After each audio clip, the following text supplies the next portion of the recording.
Could your subcontractor secretly be costing you thousands?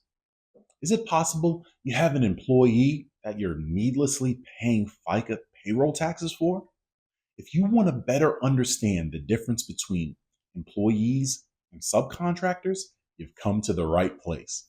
And stick around to the end as I break down many ways misclassification can cost you and your business in ways you never thought.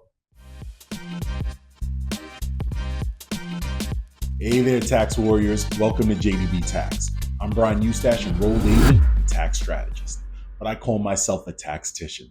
A tax tactician leveraging the tax code to build your financial fortress. And with this segment of Tax Tactics, we're tackling a topic that's as crucial as it is complex, understanding the difference between subcontractors and employees, along with potential unwanted liabilities that can come as a result of using the wrong one. It's a distinction that far too many business owners blur, often at their peril. Why does it matter, you may ask? Let's dive in. The approach to differentiate employees from subcontractors is boiled down to a subjective analysis to see if someone providing a service to an employer is considered an employee. Some independent contractors would be common law employees. But first, let's explain what an independent contractor is. They are not considered an employee, they are self employed. Think independent trades, businesses, or professions that offer services to the general public. But they can be considered an employee by the IRS in certain cases. Also, if you'd like to see more tax content like this, hit the like and comment down below. First up, the behavior factor. You're dictating every aspect of how a worker does their job, from the hours they work to the methods they employ. You're probably looking at an employee. Imagine a web designer that has to clock in when you say and can't work outside those hours. And they need to design to your internal guidelines down to specific details and can't deviate. Next, if you're supplying the tools, reimbursing expenses, and paying by the hour, it's leaning towards employee territory. Imagine a graphic designer you hire for your marketing team, providing them with a computer and software to get the job done. Lastly, the type of relationship. Is there an agreement in place? Does the worker view themselves as part of your team or as an independent entity? How the relationship is established can affect employment in many ways. To summarize, an individual is usually a subcontractor if the employer has the right to control or direct only the result of the work and not the means and methods of accomplishing it. But be careful, because even if you give the employee freedom of their actions, if you have the right to control the details of how they do the services, they could be considered a common law employee. If a secretary only works for you and you say they can work whatever hours they want, but during your hours of operation, and answers the phone in any way they choose, you still have the right to control what you gave them freedom of choice to choose. There's also classifications for statutory employees and statutory non-employees, but it's a much smaller group who falls into this. Remember, misclassification of an employee can lead to IRS penalties. In some states have their own added tests, like California with laws like AB5, making the test even stricter.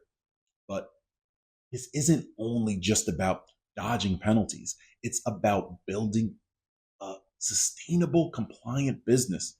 Whether it's the IRS's guidelines or your specific state's test, knowing where your workers stand is important.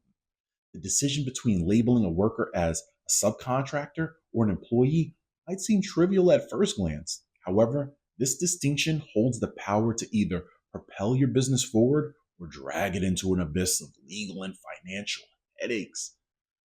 First up, the nightmare of workers' compensation claims. or rather, the lack thereof. Imagine your subcontractor worker gets injured on the job, but there's no safety net because there's no workers' comp. Your business now faces the pain of personal liability. And there's the sting of unemployment claims. Disgruntled workers seeking benefits they believe they're owed can trigger an audit whirlwind, leaving your business scrambling to cover back premiums and penalties. Did you overwork your subcontractor? That's actually an employee.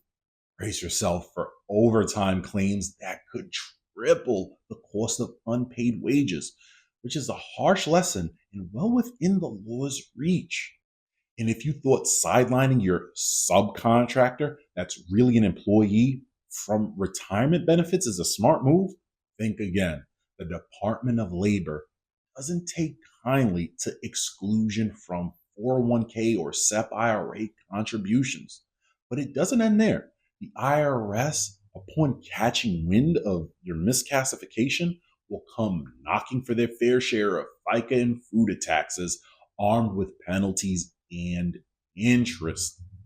Also, aware of a partnership claim where your subcontractor sees themselves as more than just a worker. That's a dispute that could tear your business apart.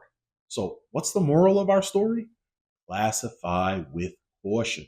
The distinction between subcontractor and employee is not just a matter of labels, it's a foundation for your business's integrity and sustainability. If it's too confusing, consult a professional first before hiring or to review who you currently have employed. If you want to make sure you get the full tax benefits from hiring an employee the right way, talk to a tax strategist. That's how JDB Tax Strategy helps business owners legally save money on taxes without fear of the IRS by leveraging the tax code to the fullest extent. After booking a consultation call with us at jdbtax.com, we'll build a personalized battle plan to minimize your tax burden and maximize your wealth. So subscribe, hit that notification bell, click all to join me on this epic quest to conquer taxes and claim your financial throne. Post tax tactics every Tuesday and Thursday. See you next time, tax warriors.